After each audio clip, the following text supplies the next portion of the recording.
Afternoons with Zweli on 947. Dropping all your favorite afternoon beats from 12 to 3. Anyway, let's get into our exit interview. Whole world cheering, whole city cheering, because it's payday this coming weekend. But big fans of MasterChef are not cheering whatsoever. A semi-final weekend this time around. We have 20 contestants kicking off the show. That was towards the end of last year. Only 3 remain, and the latest eliminee, another fan favorite, as it happens when you're into the top 5. A really, really big upset, and it was the pastry that did it all. It did all the damage this past Sunday, and the man himself joins me in the studio after getting eliminated on Sunday. Simele's in the studio. My guy, how's it going? Zweli, how are you doing? I'm good. How are you doing? I've had a couple of days to recover. So a bit better, but yeah, it's been a tough couple of days. It has been a tough couple of days. And look, first of all, welcome to the studio. I know you're no stranger to the 947 studio. You've been here with Mzansi countless times. Yes. And I've got to, find out from, first things first. Have you replayed that moment in your head over and over again? It's semi-finals. You're closer to that 1 million rand. Have you finally tried to make pastry again after that? I haven't tried to make pastry, but funny enough, the one thing that I looked funny at in the last few days is a rolling pin. Because all I think about is rolling that pastry thinner. I'm thinking a couple more rolls with that rolling pin and changes so many things.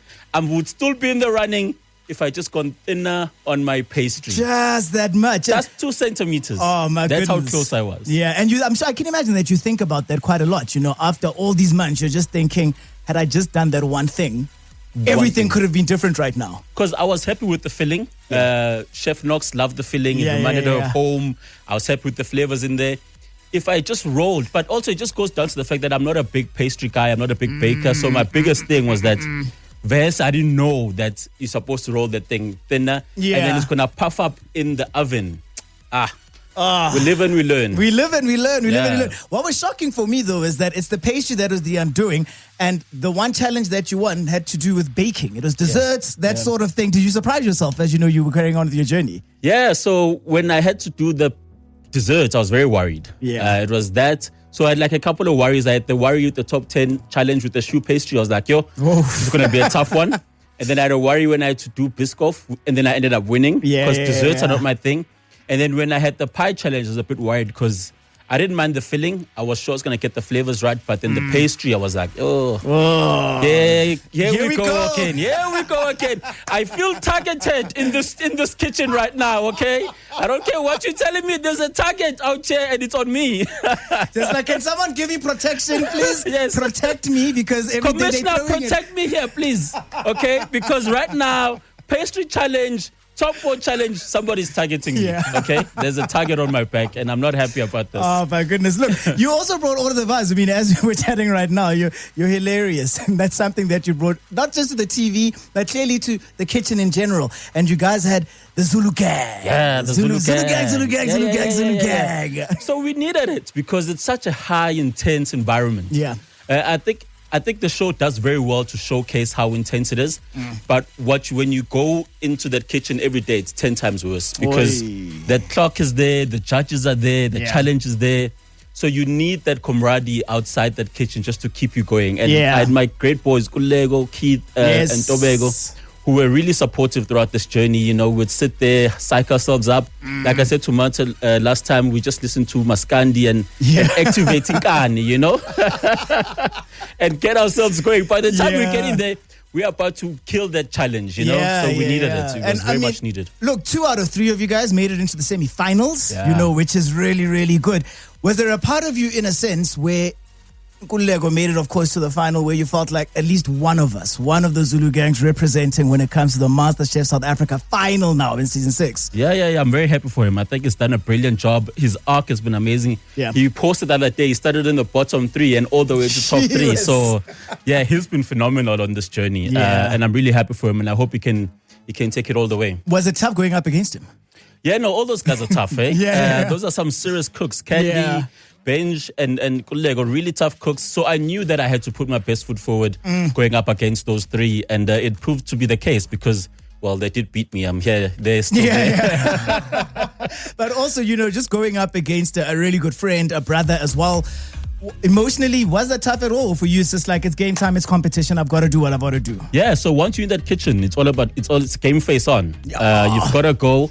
And you've got to put all those things aside and be like, you know what? I love you, Kulego. I love you, Benji. I love you, Candy. But I'm trying to kill you here. I want to kill you with this pastry. You've got to do that because at the end of the day, you want to achieve your dreams. You want to make it into the finals. And just that day was not my day. And I just, but all the best to them. And I'm sure they'll do absolutely brilliantly over the next coming weeks. All right. We've got a MasterChef final on our hands. And getting eliminated in the semi-final isn't necessarily the easiest thing. It is heartbreak personified. We've got Simele in the studio. We're still going to chat to him a little bit more about his journey, what's coming up next, as well as, what is it that he's going to remember? And are you going to taste his food at some point? We've got to ask the tough questions. 947.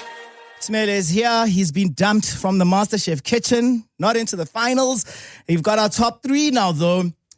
Before we get back into the cooking, though, we've got to chat about culture. Wow, you really had to pull out the Shaka Zulu song. Thank you.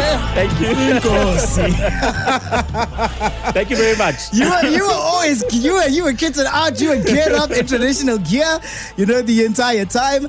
How important was that for you, throughout your journey? Because I can imagine that that gives you some encouragement as you carry on going. Yeah. So one of the things that the producers told us when we started the show was that, listen, we want to showcase South Africa. We want to showcase that through your food, through who you are. And I thought to myself, you know what? I'm going to bring out umqhele wami. I want to showcase our Zulu culture. Yeah. I want to show our Zulu pride. And so throughout the show, I wore umqhele and I was like, you know what? I'm going to showcase who we are. And I really enjoyed that. And I think a lot of people, and funny enough, what was great about it is that it got a lot of people asking questions. What is this about? Right. What does this mean? Yes. And you get to share your culture with other people there because people getting, inquisitive about that sort of stuff. And so it was great. Yeah. And people always want to know more. And if you're the one educating them, which I think is great, by the way, it's such an organic way for people to learn about culture, heritage, tradition, and you wearing it on your sleeve or head, so to say, it was just great to see. And wanted to get to, the meaning rather of your name, because it takes on many different meanings, but some of them, to be independent, to stand tall, stand strong, be, self-reliant, that sort of thing. How do you feel like, you lived up to your name through this competition, or is it just who you've been throughout your life? Yeah, so I think, the way what you name your kids matters. And I think when my parents called me Simele, which means represent, stand up for us, I think I did that for my family, for the Zulu people, for the Zulu culture. And I think that was what I wanted to do, just represent us the best way I could and put my best foot forward at every challenge, at every step. And that's what I hopefully did, all the way from top 20 to top 4. Very proud of what I've achieved. And I think I stood up to my name. Simelile, Yes. And, looking back to you starting this journey, in a sense, you walked into the MasterChef kitchen. You're sitting here today in a radio studio. What would you say is the biggest thing that you've learned about yourself in the past however many months? Yeah, so I think the biggest takeaway, apart from just being able to handle pressure better, I've always thought I could always handle pressure, but I think trusting your instincts, because you can't mess about in the MasterChef kitchen. You cannot. Once a challenge gets put in front of you, go with your first thought, basically. Don't overthink it, don't overdo it, because the time that you're taking to think, should I do this? That clock is going. It's ticking. So trust your instincts, trust your gut, and just push through. And also, I did it a couple of times this season, is pivot if you need to. Don't stick to your idea like it's life or death. If you need to change. Yeah. If you need to pivot, and just make those adjustments. And I think that can apply in everybody's life. Yeah, it can. And I mean, you pivoting has helped you in so many different ways. It helped you in different challenges as well. Yeah. You won 3 of them. You won 3 different challenges. Which one are you most proud of, and which one would you say most represents who you are as a cook the most? I think the air fryer challenge. I really enjoyed that. I love that challenge. Yeah, because we didn't have any stove, we didn't have an oven. I had to make do with just an air fryer and a sandwich press. Yeah. And I got the win that day. So I was really proud of that one because, again, a pivot, innovations, trusting your instincts, all those sort of things applied. And I got the win. So I was really happy with that because I thought that was one of the tougher challenges that we faced. But of course, my toughest challenge was the pie challenge. But other than that, the air fryer challenge was the hardest challenge that I thought we faced. 2 dishes, 60 minutes, no stove, no oven, and I got the win. Yeah. Big Very ups. nice. Big ups to big me ups. on that. Yeah. I'll give a pat on the back on that. Yeah, I always say I'd like to say thanks to me. Yes, to first me. of all, like Great this job, is sir. Yes. And you're a meat lover. I mean, as a Zulu man, like Of course, you love meat. Going into MasterChef, you obviously knew that you're gonna have to sometimes cook without meat, in a sense. At the end of the day, How is that for you with all the challenges where now you've got to leave that behind and you're working on something completely new? Yeah, so look, I think we had the vegetable challenge, which I came at the bottom, which I was kind of happy with, right? Because I thought, you know what, if I'm gonna go in the bottom of any challenge, let it be a no meat challenge and stand up for my meat lovers. I will not sell you out, meat lovers. I will not make a good dish with no meat. And then I got it to the bottom, and you know what, I was like, it's a white apron, bottom, no meat. Very good. Very good. Very well done. Very good. I stood up for the meat lovers and I got down and got the worst dish of the day with no meat, representing myself to the core, right? That's what I stood for. But the challenges were great. That's dope. And you have to be diverse in the kitchen. You have to not be able to have meat, not have to do desserts. You have to do pastry.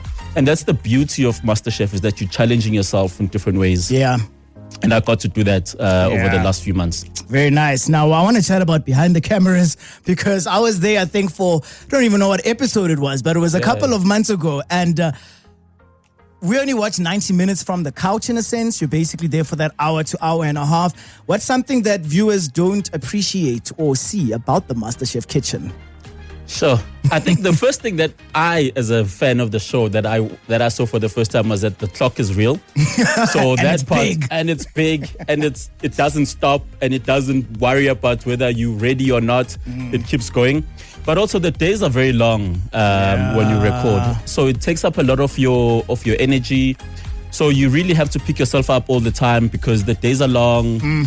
It's a lot of it's an energy sapping experience. And, I can imagine. You really need to find ways to pick yourself up throughout the whole process and really psych yourself up. And so that's why you saw in the last episode, that war cry. That war cry was not for TV. It was psyching ourselves up because we needed it. For real? Because I wanted to ask about the war cries, because it's not the first time that we've seen, a war cry, that sort of thing. Everyone loved you because of that. Yeah. So that was for real. Like, it wasn't the directors or whatever. No. They were like, wait, cut.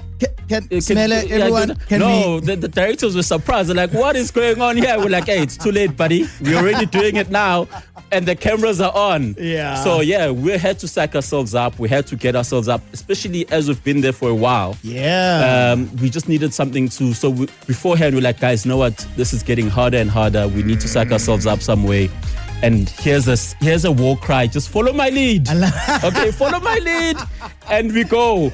And the guys were great sports, and we just went in and we did it. Yeah, amazing. Now, you became a fan favorite, obviously, this season. You're one of the most talked about contestants. Everyone outside of your dishes, they loved you for your warm heart. You're a very serious man. You're serious about what you've got to make. You've got to cook. Can win 1 million rands, but you're a softie at heart. And that's what I think, a lot of, nearly said listeners, but viewers loved about you. Have you been surprised by the love that you've received, from South Africa and I guess generally the MasterChef community over the past 6 months to a year? Yeah, it's been great to have so much support from South Africa. Back home, we've had a lot of interactions with the guys in Newcastle. Yeah, so that's been great, and just the love and support has been something I really appreciated. Never expected it, but I'm glad that I'm getting it, and it's something that I really appreciate. Yeah. And what's next? What's next for you? What is next that we are expecting in terms of, are we going to taste some of your food? What's happening for you? Yes, I've got a supper club. It's called an intentional table. Okay. And www.thesupperclub.co.za. It's also on my socials. We do events, curated events, and I cook.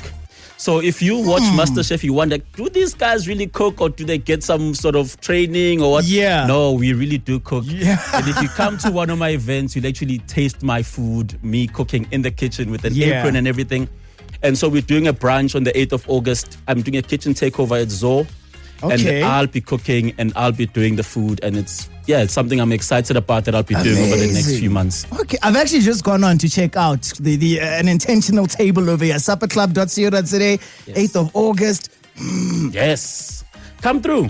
I'm thinking of it. I must get off my phone because now I'm reading the entire thing. I'm thinking because my friends literally have tried to organize something for the 8th of August and I was like, I'm tentative. So now maybe I must say, guys, all of us, here's where we're going. Maybe that will be the plan for the 8th of August. Your supper club. Yes, supper club. Come see it. You always interviewing these MasterChef guys. Can they really cook? Can they cook? Can they cook? Is this just a show? Is it a fake? am in. It is real. I am in. I'm sending it to the WhatsApp group right now. That's what we're doing on the 8th of August. Fantastic. I hope I can convince them, but I promise Tell that I'm them going a to try to be MasterChef there. top 4 contestant is cooking. There we have it. We there go. we have it. One of the best. And our Zulu King for the nation. Thank you. Man, Simele, it's been amazing having you in studio. It's been great to watch you on our television screens. And can't wait for the supper club. And all the best with everything coming in the future, my man. I think that, you really did stand out as one of the contestants, even though you didn't take the win. And we're looking forward to bigger and better, I guess, in the future. Thank you very much, sir. Away. That is Simele, who is a top 4 contestant, a semi-finalist in the MasterChef kitchen. Didn't quite work out, but hey, like we said, bigger and better. 947